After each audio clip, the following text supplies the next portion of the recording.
Welcome everyone to another edition of Hardcore Wrestling Rants. I am your hardcore host Rick Head, and I'm joined by the incomparable Lance Moss. Lance, what's going on? Oh, not too much. Just Yeah, have well, uh, we got a little bit to talk about. This is gonna be a short show, so I do apologize, guys, for jumping in. But I want to get right to it. Let's talk about the first topic. Um, we all know, Lance, that last week that CM Punk um, talked about the incident between him and Jack Perry at All In, and spoke with him an hour and pretty much just let go of the whole story, or at least his side of the story, shall we say, Lance? I'm not sure if it's actually the truth. Um, but a couple of days ago, AEW said, you know what, we're going to plan to release the video footage of what actually happened. And there's really a lot of controversy about whether this video should be released or not. Well, what's your thought? What's your take on it? well, there's an old saying: you get his side, one person's side, the other person's side, and the truth. We've heard Jack Perry's side of the story. We've heard CM Punk's side of the story. Tonight, we find out what the hell actually happened. Yeah, exactly. And I kind of find it funny, Lance. So it's the Young Bucks, um, who are the one who's going to be airing the video tonight, who also had issues with CM Punk back in 2022. Uh, after I think it was All Out, if I'm not mistaken. See, if it had been anybody other than Punk, Matt, Nick, or Kenny, say Tony Khan had been the one that came out with this, people would have been like, wait a minute, is this bullshit? All right, and but a lot of people are just saying that what's this going to prove? What's the point of all this? And but I think, as you said, we're just trying to get to find out what actually happened. And lastly, apparently the Bucks wanted to air this video out long before Punk even left the company, but Tony was trying to be the nice guy and say nope, we're not going to do this, and I guess Tony doesn't want to play nice anymore. Yeah, I mean, he supposedly pissed at Jungle Boy for the Punk thing, and that, so. Well, here's the thing when it comes to Jack Perry. Uh, Now he's obviously not in AEW, but he was sent to New Japan Pro Wrestling, and the rumor is that Tony Khan is the one who set that up. Yeah. So, I mean, maybe he did have an issue, and maybe he said, you know what, go get your head straight on and go work for New Japan for a couple of months. You want to be a strong style? Well, go work with them. And honestly, JR had an old saying: go somewhere else, learn a new move, and then come back. Yeah. Because when Jungle Boy, Jack Perry, whatever the hell he's wanting to go by as an alias nowadays, uh, was trying to make the switch heel, doing it week in, week out in AEW, let's just be honest, it wasn't working. He needed to go somewhere and repackage himself. I think the heel wasn't working for him. So, but I think that I mean, everybody loved Jungle Boy. Yeah. So when he turned heel, when he turned on Hook, it was like out of the blue. It didn't make any sense. I mean, I Yeah. know that he was wanted to get a championship, but kind of do it that way. It was kind of a weird way of doing it. So it was just one of those weird stories. So, well, let's move along. Last week, Anthony Henry of the Workhorsemen was released along with 9 other wrestlers.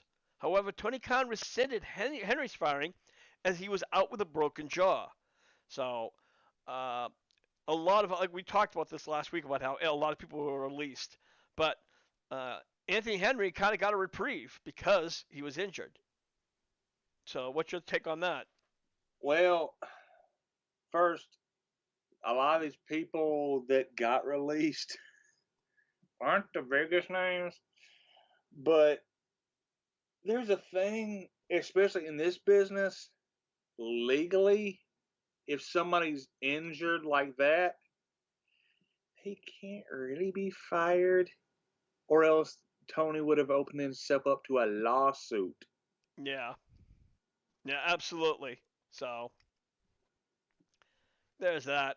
Uh, let's move on to the next thing. Speaking of injuries, Seth Rollins will be taking some time off from the WWE after WrestleMania in order to continue to rest his injured knee. Rollins did suffered a torn MCL and partial torn meniscus back in January, but he didn't want to have surgery because he wanted to be, rested, and he wanted to be ready for WrestleMania. So he did have this one match. I'm sorry, he had the match on Saturday, the tag team match, and then he wrestled again on Sunday, which of course he lost to Drew McIntyre, which quickly lost to Damian Priest. But we're gonna get a little bit more into that. But your thoughts on Seth Rollins being taking time out?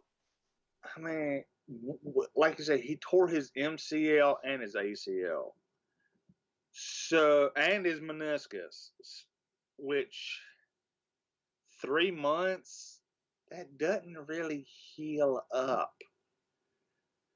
So it wouldn't surprise me within the next few days we hear that Seth Rollins had surgery to fix his knee, and then he'll probably be back by SummerSlam if Maybe. everything goes right.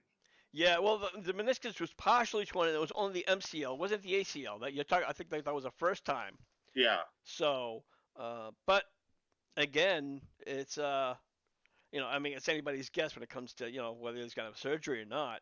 yeah. And we, again, speaking of WrestleMania, I don't know. I mean, there was some high spots and there was some really low spots. Um, Several titles changed during WrestleMania weekend. Sami Zayn defeated Gunther for the IC Championship. Bayley defeated Io Sky for the Women's World Champion. Yeah. Drew McIntyre defeated Seth Rollins for the WWE World Championship, only to have CM Punk sucker punch him, and then to have Damian Priest come rush down and literally steal the title with him within less than 5 minutes. Some people are praising Punk, other people are booing him, but you know what? Uh, it's kind of funny because we were always wondering if how long he was going to hold this title. I was referring to uh, my brain is not working. The Drew. Drew, thank you, Drew. And he only held it for 5 minutes, as opposed to a lot of people thought he was going to run with this championship. Honestly, story wise, and I don't mean the Cody Rhodes story, but just the way they've been telling this, the Punk versus Drew McIntyre story, it makes sense that he would cost him the belt, or would make it where he got the belt and then had dropped it really quick. And, well, with the Damien thing, Money in the Bank is, I want to say, start of next month or start of June. So he didn't have really that many more chances to cash in. So And we did. honestly, if it leads to Punk, Drew at either Money in the Bank or Saudi or one of the next few shows, I think whether we like Punk or not, he this is going to be a good match. Oh, like I said, I mean, I like the feud. And it's gonna be a good match. But the question is Punk gonna go over Drew now? Is Drew now just a stepping stone? Okay, wait, he got his championship, but now is he? Well, he is yet to sign another deal with the company, from what I've heard. I thought he had already resigned.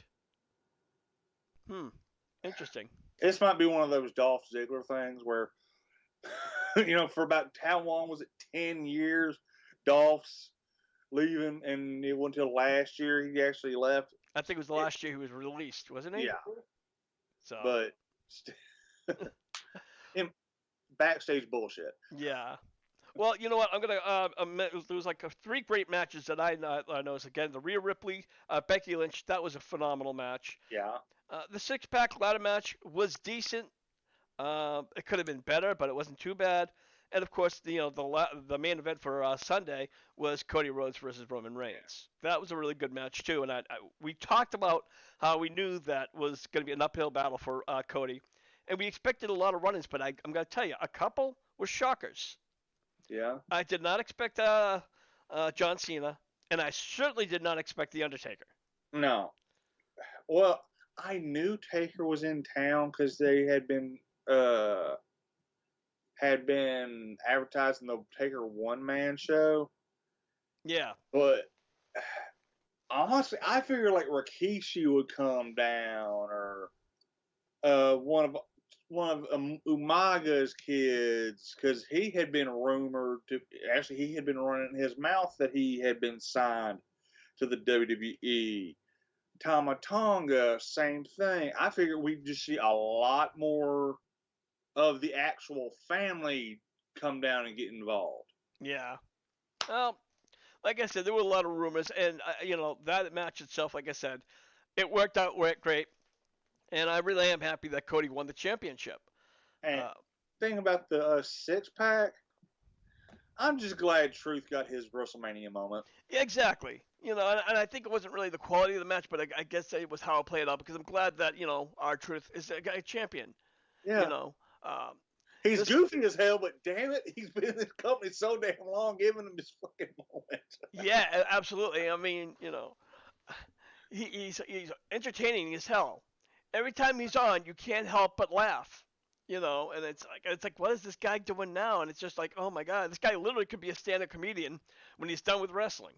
The only guy to ever get a pinfall and then climb the ladder to win the championship. Let's talk about the worst matches now. Oh god, the Philly Street Fight where they had Rey Mysterio and Andrade take on Santos Escobar and Dominic Mysterio. This was a street fight that never went into the street. It never went outside the fucking over the barricades. It didn't even go up the stage or on the ramp. Yeah. I'm like, I'm sorry. I understand there's no rules. Then just call it no rules or no DQ match or something else. It's not a fucking street fight. It's like calling a cage match without a cage. Yeah. And let me see. Sami Zayn and Gunther. I enjoyed this. It had a slow start. It was really slow. I didn't really get up to it until like the last 2 or 3 minutes is when it really started to pick up, and that was pretty much offhand the only two matches that I can think of. I don't know about you if you have any other matches that you liked or hated. I mean, just the fact that LA Knight and AJ Styles beat the shit out of each other. Yeah. And that probably the worst. I got to go with the other 6-man or the 6-woman. Oh yes, absolutely. Yeah, that was a really good. I'll be honest. The only good thing about that was what Dakota Kai was wearing. Oh my! Oh hell yes! Damn. Yeah, Dakota Kai, she's one fine, but you know what? The funny thing is, I look on the internet and I can't really find any hot pictures of her. It's just her in her wrestling gear. Yeah. So I don't know if she's just doesn't want to be revealing, or if that's just not her thing. Which, if it ain't, God bless her. I mean, Well, fair enough. Hey, teach their own. And well, that's gonna wrap up for this very short edition of Hardcore Wrestling Rants. We didn't even make it to the 6 o'clock mark. That's how bad this show is, guys. Sorry. Ladies and gentlemen, it's the week after Mania. What do you want? They hadn't given us anything. Yeah, there's absolutely there's no news around. Aside from Vince selling more money to TKO, like selling his shares to TKO for legal bills. Yeah. Stephanie McMahon was at WrestleMania. That was a nice spot. Yeah. And I guess from what I read from reports, she's not back with the company, but she is welcome back with open arms. Yeah. So even next week, we'll probably be talking about what exactly we saw in this footage tonight. Oh, absolutely. Absolutely. So, for the incomparable Lance Moss, I am your hardcore host, Rickhead, saying, sorry this is a sucky show, but we'll see you when we see you. Buy the shirt!